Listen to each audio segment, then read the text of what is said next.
for turning out on an English-styled evening with rain and so on. And I think, as it's Valentine's Day and it's Hollywood, I think I can get away with saying I love you all.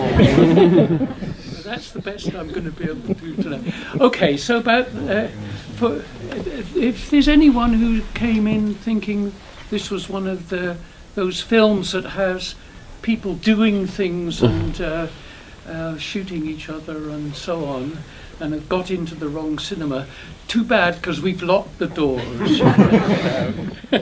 Right, okay, tonight I'm doing a number of shows here, 4 altogether. What I've tried to do is make each one a different show, more or less. And there's only one film tonight which was shown at Red Cat. Mm-hmm. And that was by request, which is the film Berlin Horse, which is the first film on the order. And I see it so often. And the wonderful soundtrack from Brian Eno, if you can imagine, each time I copy the film I have to listen to it, and my wife is in there, and she said, "Oh, not that film again, not that film again." So I now don't call it Berlin Horse, I call it Berlin Bloody Horse. So don't be too influenced by that. We'll have a little break at a certain point along the way, just to pick up on the little, what do they call it, trou normand, a little point when we can kind of relax a bit, just to break up the program. But the first 3 or 4 films will run continuously. That's it, really. And then anyone who wants to, I keep saying this, you don't have to ask questions. You can make statements, you can throw vegetables or money, whichever you like. But it doesn't have to be the format of questions, right? Yeah. And then also... And I don't know the answers to them anyway. Yeah, so just ask back. And then he also had made a reel of excerpts of other pieces that were not being shown in the program, which was sort of being held in reserve. So at the end of the Q&A at the end, for those of you who wish to see a bit more of a few other items. If there are any perverts here who want more, then we'll have that there as an offer. There we go. Let's start. Let's start. On the television, I shot with the camera off, but I wasn't there, right? It was like, it's more about the media coverage than it is about the event itself. It's because I can't get involved. I couldn't be involved in the event itself. I also could only have an opinion about it. I couldn't really influence it or engage in it. And the tree images and the landscape, in a sense, I think represents the fact that there's another space which I'm occupying, which isn't the space that's being represented by the video, by the TV coverage.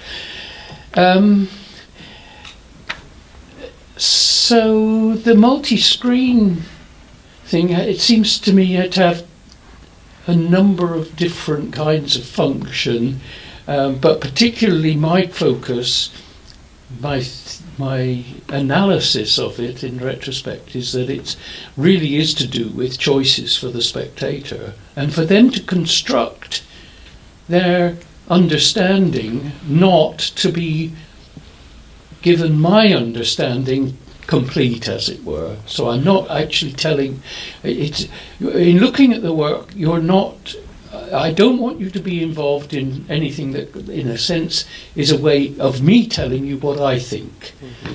But of course I can't avoid that completely, but I want to give that openness to the people in the audience, the spectator. And we've been talking, the Peter Geral, for example. Peter and I have talked about that ever since we began working with film, that we wanted to shift the emphasis of the film towards the spectator and away from the filmmaker.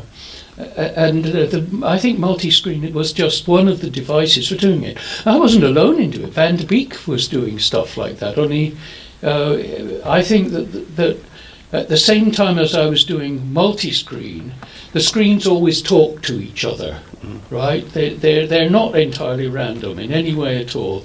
There's always a kind of, even though there's an openness about how one relates to the other, they are relatable to each other. So the Berlin Horse, for example, simple relationship.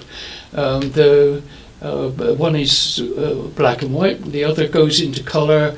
There's slight offsetting between the time on one and when I used to project it, I had film projectors that I could change from 16 to 24 or 18 to 24 as they were projecting, so that there's an interplay between what's happening on one screen and what's happening on another. So it takes out singularity. I think that's the important thing. It takes away that coherent singularity, opens it up, and it's then up to me as the filmmaker and you as the viewer to put it together, I think. Put it together in a way that you want it put it together. Is it by extension then also, I would say, you have a lot of play with scale? With scale. Even in often where you have like one larger central image and two smaller side images. Yeah. Is that coming from the same place, do you think? Well, I mean, a lot of it is intuitive, subjective. We can't always assume that there's a known reason for doing it. There is a reason, there's a motivation for doing it, but a lot of it comes through from one's unconscious, or from your picking up of a collective unconscious. And unless you're open to that, then you, in a sense, you constrain the meaning. For me, too strongly if you're not opening yourself up for. I mean, Brackage, who I had a lot of kind of battles with, who I admire enormously, he used to say, he said something to me that I hated. He said, it was given me to do this, right? And I thought, that's horrible. The idea that somehow or other this came from nowhere, or from God, who could give him to do something. But in a way, there is a truth in that whenever I'm putting something together, I'm only interested in it in as far as I don't understand it, not in as far as I do understand it.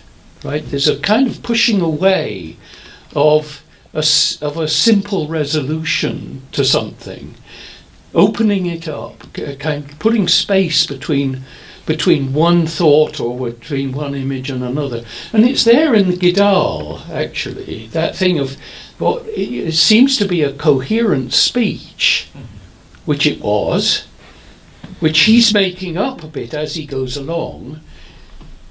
This actually starts to say, well, actually it's also psychological, and it's the voice.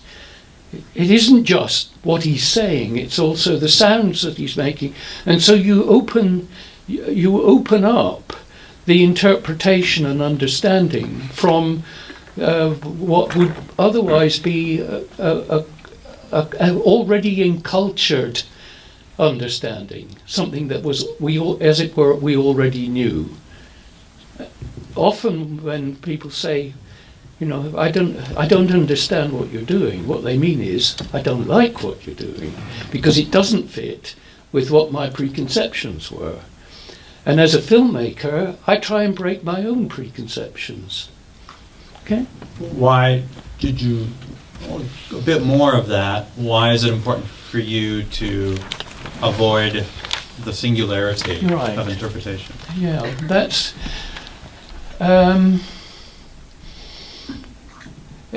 firstly, it's restrictive, and secondly,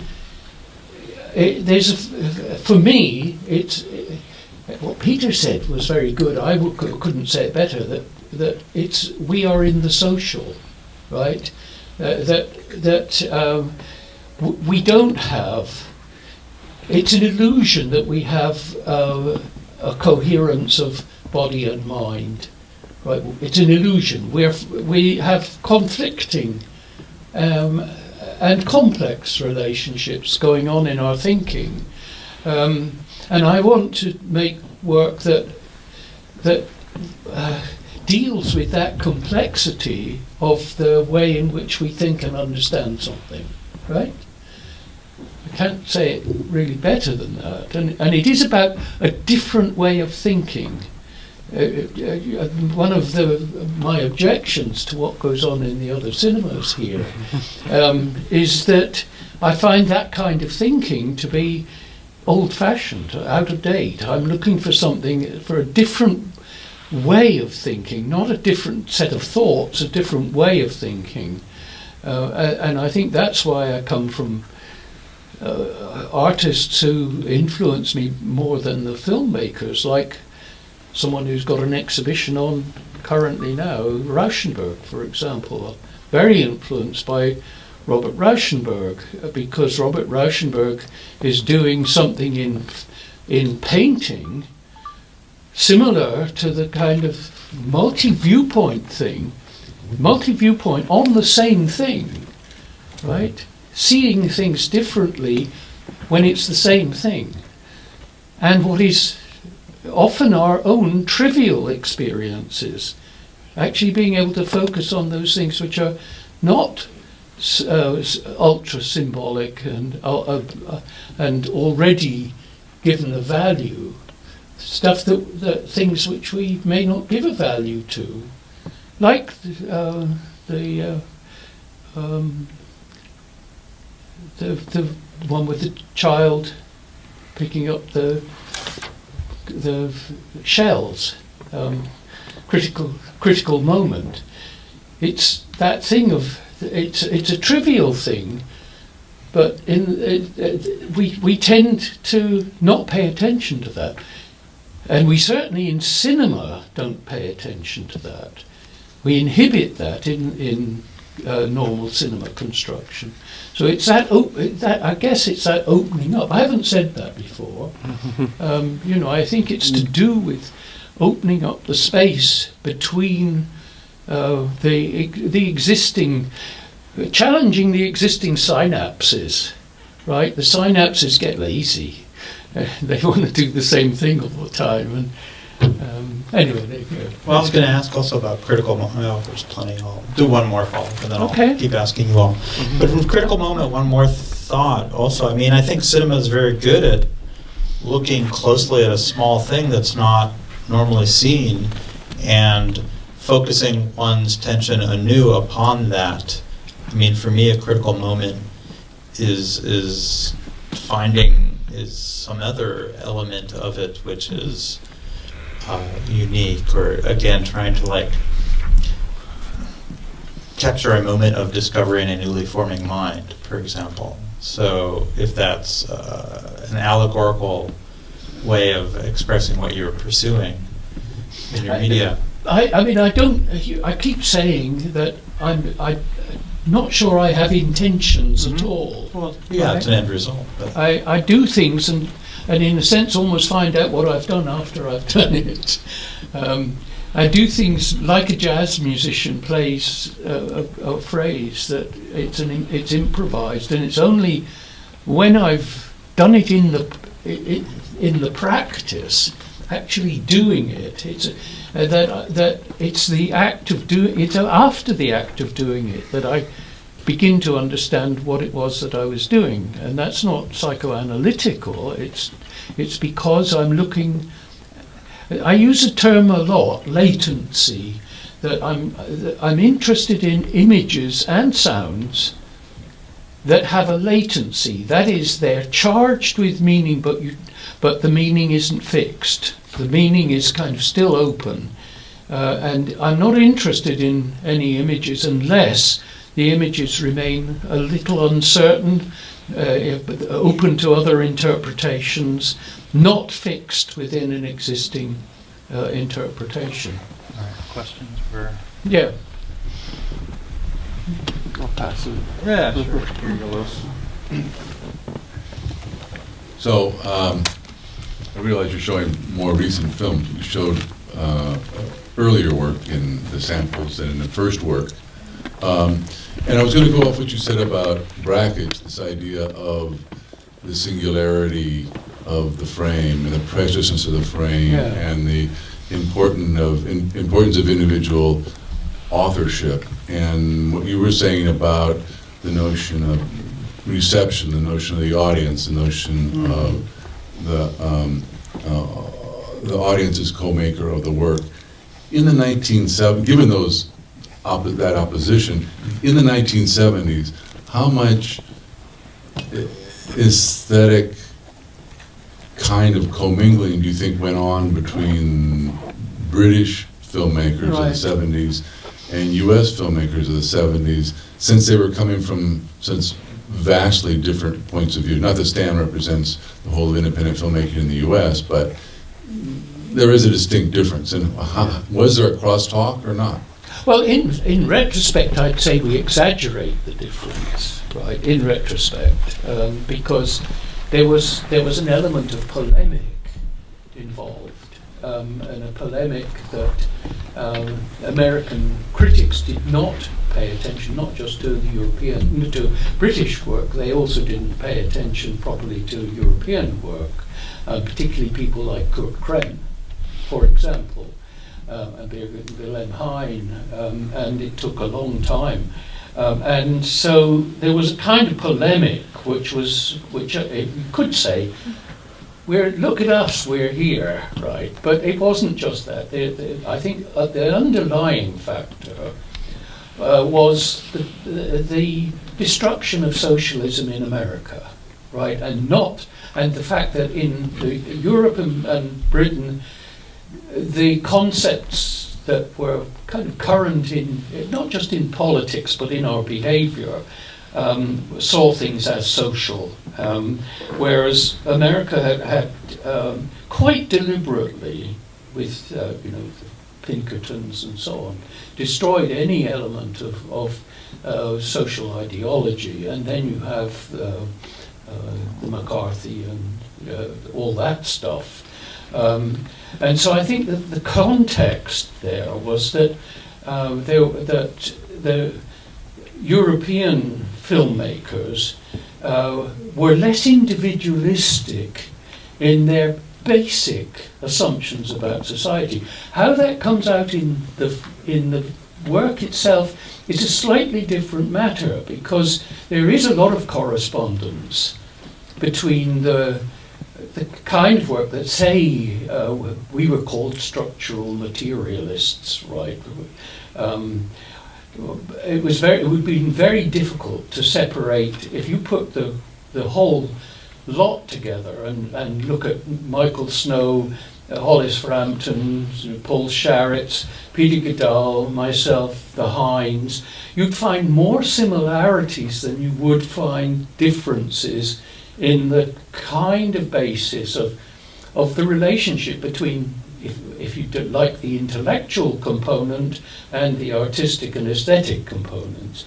They, in 50 years' time, they're going to look like the same thing, and no one's going to say, well, these are typically American films and these are typically British films or European films. So I think the differences are less in many ways than we interpreted at the time. And certainly if you look at the work itself, the differences are less. The question of brackage is another whole business. I mean, because I didn't have a fight with brackage. I had an on-stage debate with him, which had a certain kind of ring about it. And because I'd analysed his work, everyone assumes that I didn't like Brackage's work. And, we were talking about this earlier. We were talking about it. But I'm a great admirer of Brackage, and he made a huge shift, and that personal cinema thing Again, if you read my not often read essay, but good essay, good essay, I promise you it's a good essay, concerning the spectator placement in film, it's obvious that first-person cinema thing, which was very important to Brakhage, not first-person cinema as it was interpreted as a narrative thing by filmmakers who, as it were, took the leading character as an existential character, but actually was first-person in the way in which the camera worked in its relationship to the film. Was a major shift, and a real, unlike a lot of the things which are seen as first-person cinema, in, for example, Godard, who I also admire, right, but who I would be very critical of in relationship to the understanding of first-person cinema. Too long an answer. Sorry. No, Or perfect. the beginning as an answer. Questions from this side of the field? Here, send it down. Before you start, I should have, on cigarette packs, they have a little warning that that cigarettes can damage your health. Well, don't take me too seriously, right? There's a health warning. I sometimes sound more coherent than I actually think I feel, all right? I want to say that I've really enjoyed the Traveling with Mark piece. The which? Traveling with Mark. Oh, yeah. I think was the title. I felt it was inherently musical and almost like symphonic piece. Yeah. And because it was a 3-screen, and again, in the colors, everything was fluid. But it did connect with the first pieces. Yeah. that you told us. Now, I hope that you guys forget. I didn't forget. I actually really, really enjoyed the installation pieces. Yeah. So I'd like to know why you were so critical, or were just being ironic, and what is your relationship with the gallery space versus right. the cinema space? I mean, how that happened, and how Yeah. How do you like that?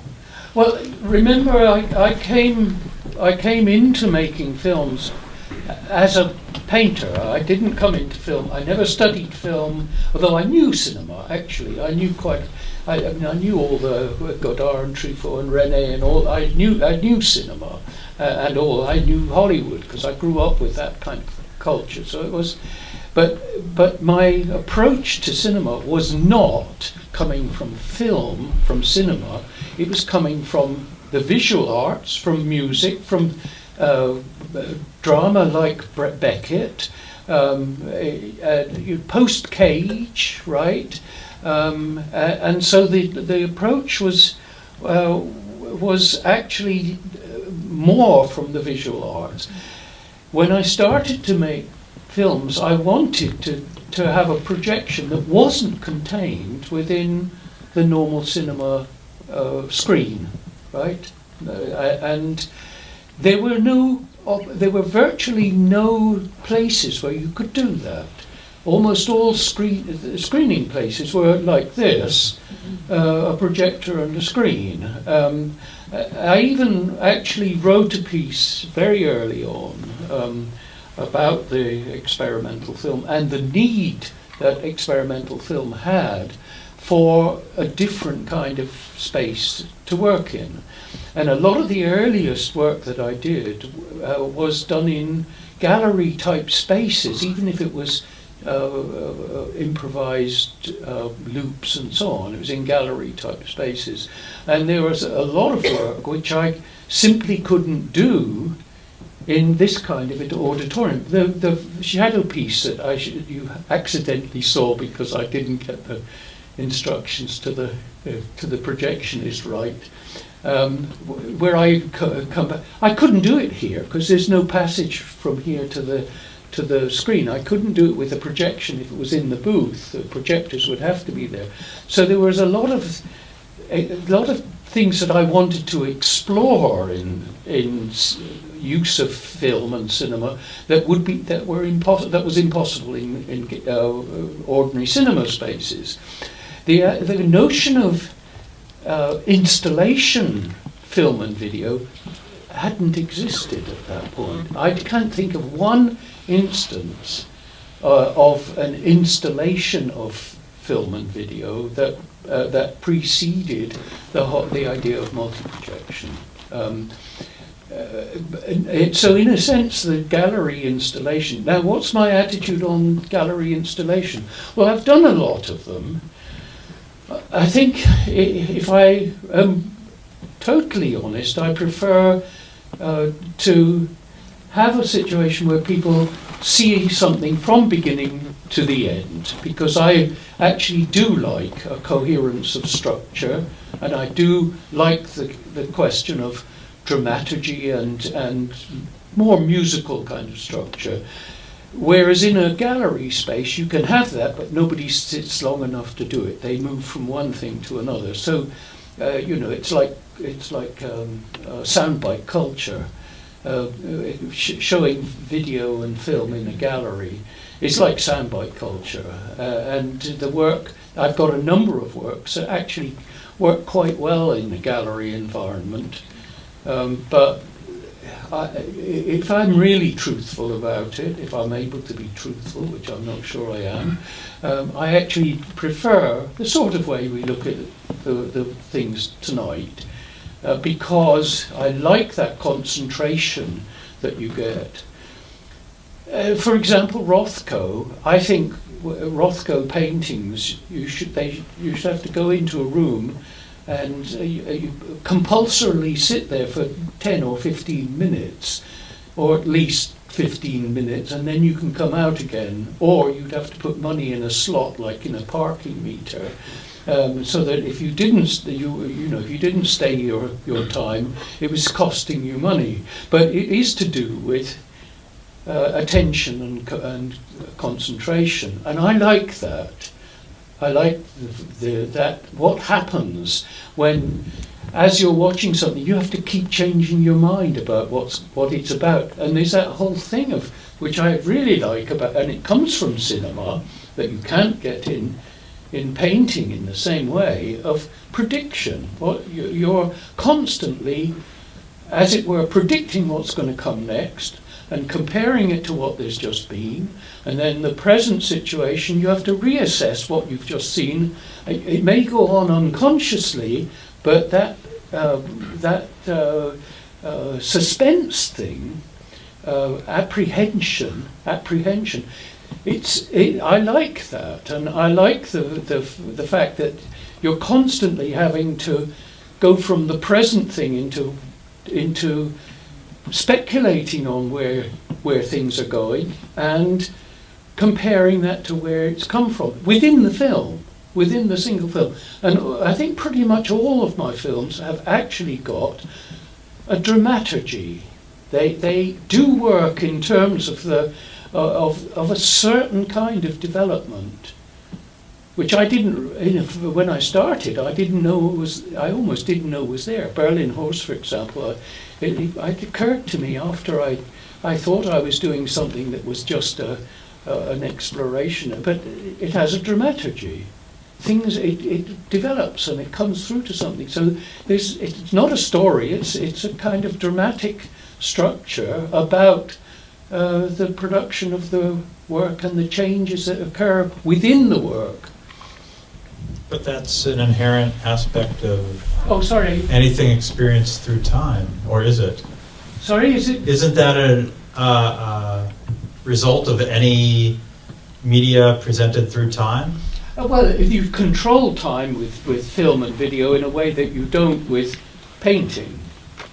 You can't control time with painting, and so the time can be a part of the subject of film and experiences in time, which they can't be in static work. Sir, you had your hand. From what you just commented lately, it seems to me that you have to feel a great deal of kinship with Bill Viola. Is that so? Yes, if he wasn't such a religious person who was doing, having meanings that were so retrograde. Well, He's a very good filmmaker, but his meanings are incredibly retrograde. well, I'm not coming from the visual arts. Sorry, I'm being rude.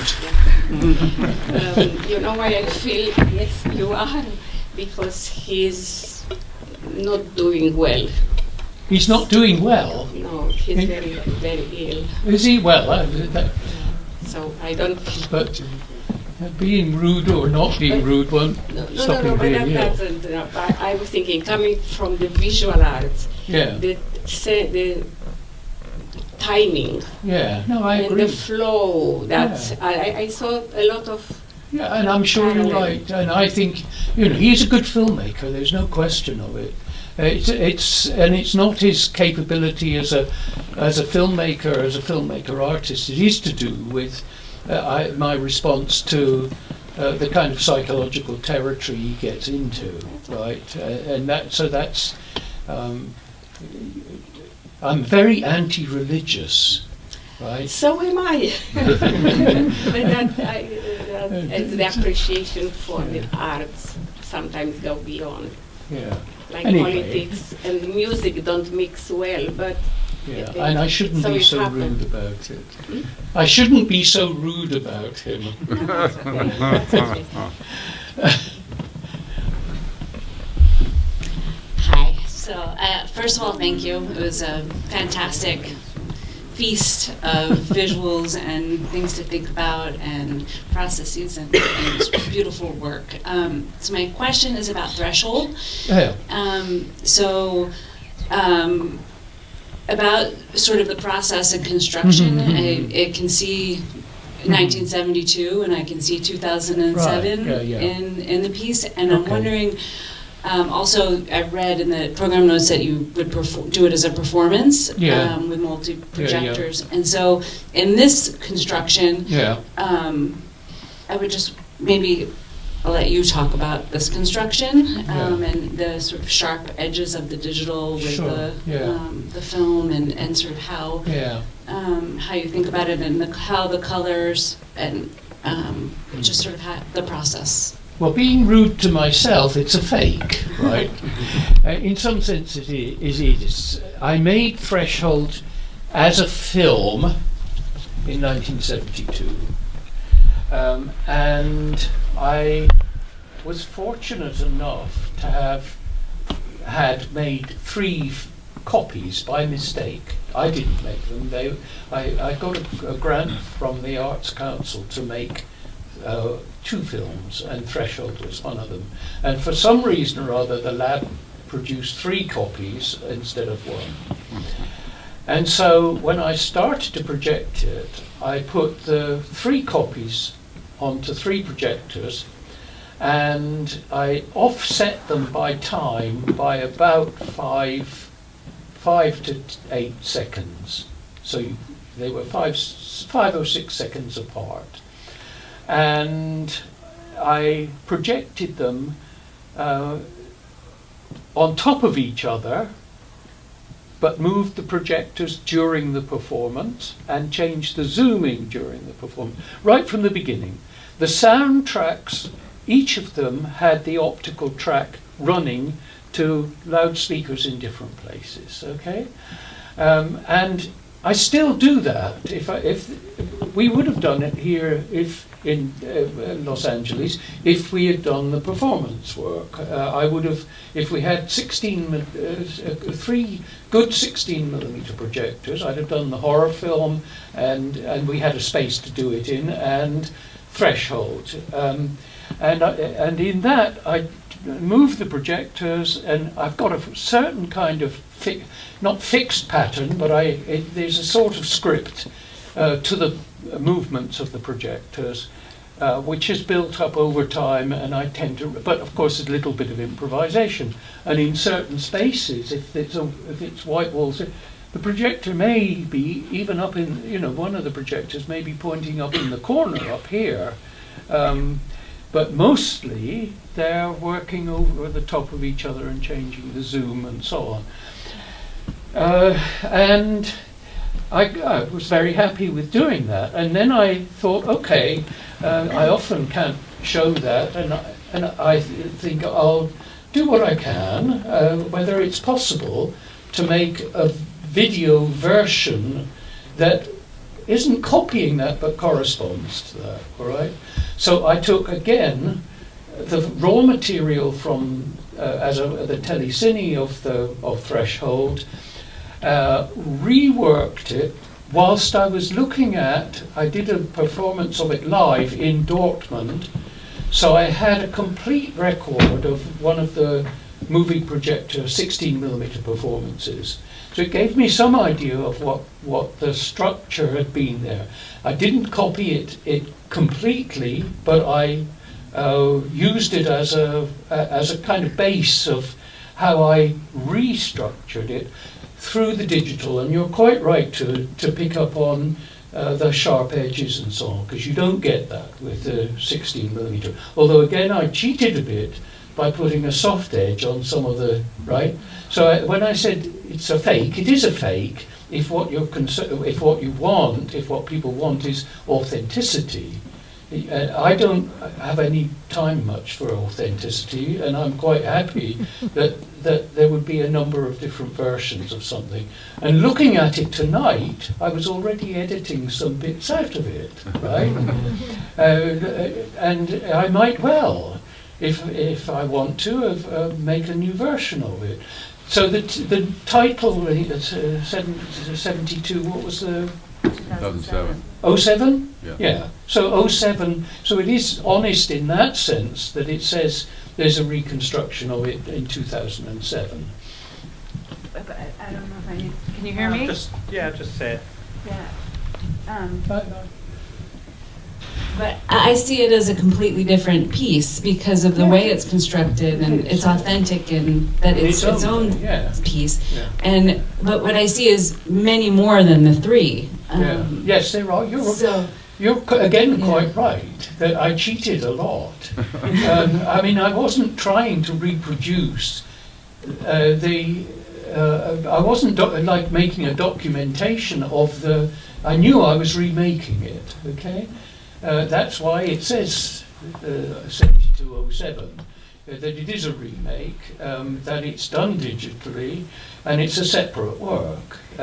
And so I guess I know just a minute question about it. So the color separation and the border footage, you did that on the print, and that was all on film, optical, printed color originally? No, it was black and white. But that was done on the film prints. Or you didn't do that most digitally? of it was done on, yes. Yeah. Yeah, I didn't recolor that. Okay. No, I didn't even recolor the color sequences. They were in the original, and the multi-coloring of the later sections was all in the prints. I didn't do any manipulation on that, but it was I did, and the edge fog material. You know what I mean. There's after the rectangular bit, there's the edge fog material.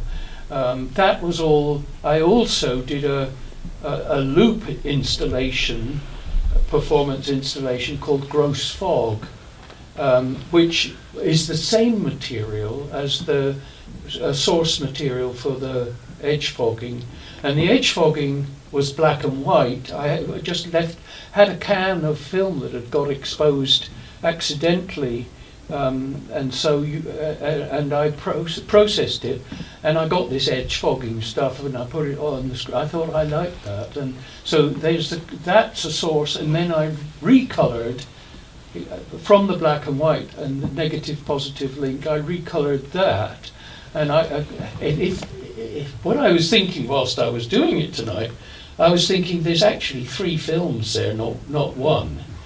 I think that in a way, the abstract bit through to the edge fogging bit is almost a separate film, and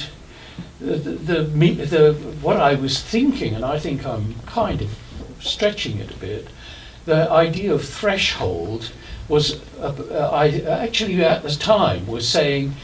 It's the threshold is the optical threshold, the threshold of physical vision, and I was thinking a lot about the autonomic nervous system actually, and the thresholds that we have for the way in which we are able to separate or experiences or they come together, like in the illusion of motion. That's a threshold. If you go beyond that threshold, in music, so it's no longer got motion. In music, if you go below 40 cycles per second with a tone, it becomes a beat, right? And those are thresholds. And the border guard was another kind of threshold, right? It was that point, and it was at a time when a lot of the images I was making in '72 were very paranoid about the military, about the military-industrial complex. Very paranoid about it. There were a number of early films that I made that I think of as paranoid films. My response to those things, I called Reign of the Vampire, it's Reign of the Vampire. Full title is Reign of the Vampire, or How to Screw the CIA, or How to Screw the CIA ? Right? And it was like aware of my own impotence in relationship to the sort of things which were going. Now I still have that impotence, but I'm not paranoid about it. And so some of that border guard stuff, the fact that that was a sort of threatening situation, paranoia. How it fits into the other stuff that I honestly don't know. And if I were a critic, I'd probably pull it to pieces. It's not coherent.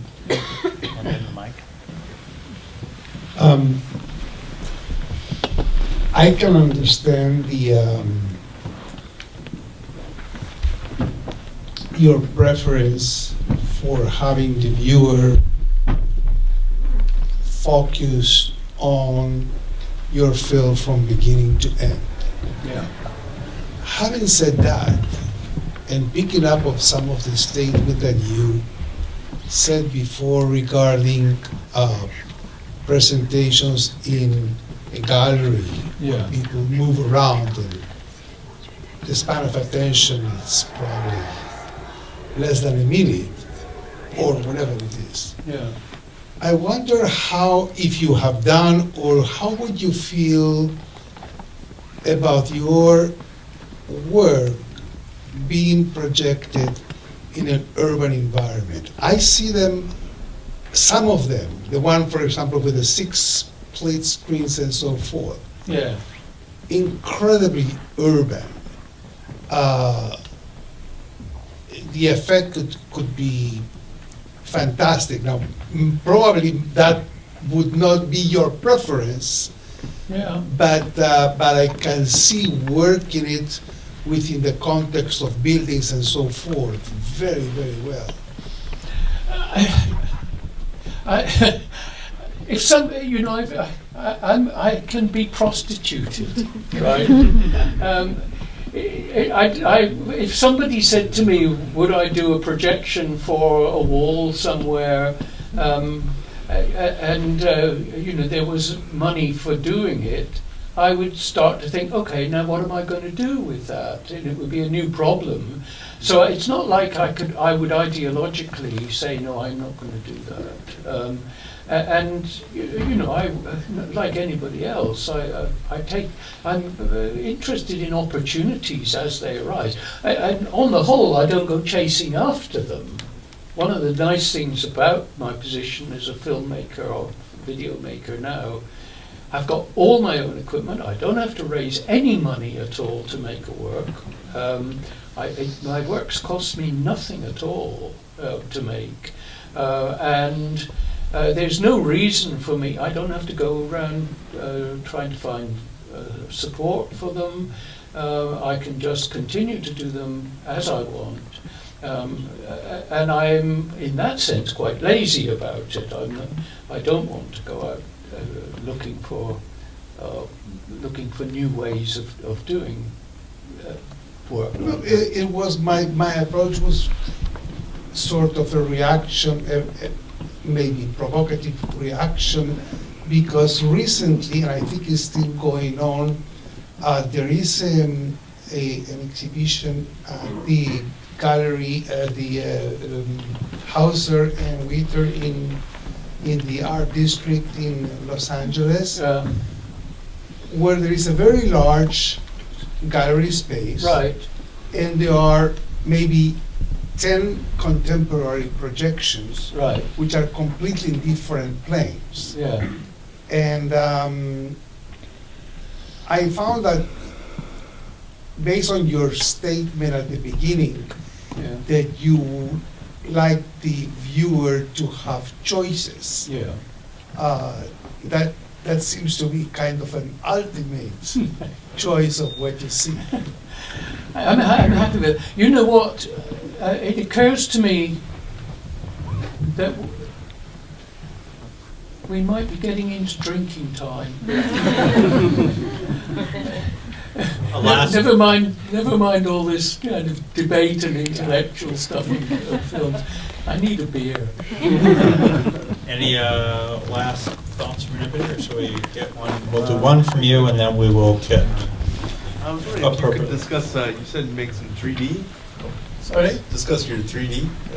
3D.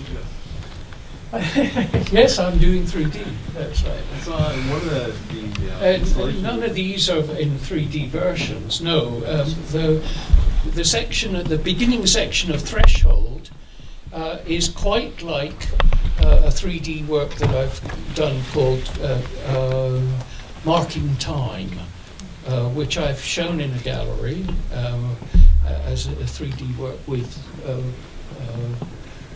polarized glasses, and it was shown at the National Film Theatre along with another 3D work called Where When, which is a longer work, and they've been shown in the National Film Theatre and in a gallery space, and I'm very taken with things to do with 3D. And of course, it started with the red and green spectacle piece that we accidentally saw again at the beginning. I've been interested in 3D, but the most recent 3D work, it's not like it's not about not about illusion really. It's about using three-dimensionality to create interior spaces in the screen, and again choices. You're choosing different distances. And unlike like standard film, where it's all on the same plane, and you don't have to refocus your eyes at all, because it's all on the same plane, with the 3D image, you have to, if you choose something, you have to refocus to something at a different distance. And we were messing about with it today, weren't we? At the, what was the Museum of Jurassic That's Technology. Right. They're very interested in it, and I haven't been able to show it here, but they've got the kit for it, and I let them copy the files which I had with me. I've got an archive drive with all the files. So I gave them the archive drive for them to copy it, and they can play it sometime. And I gave Adam permission that if we can arrange a screening for 7 or 8 or 10 people, he's welcome to do it. So there we go. It's enough. We've had enough. All right. Well, thank you all very much.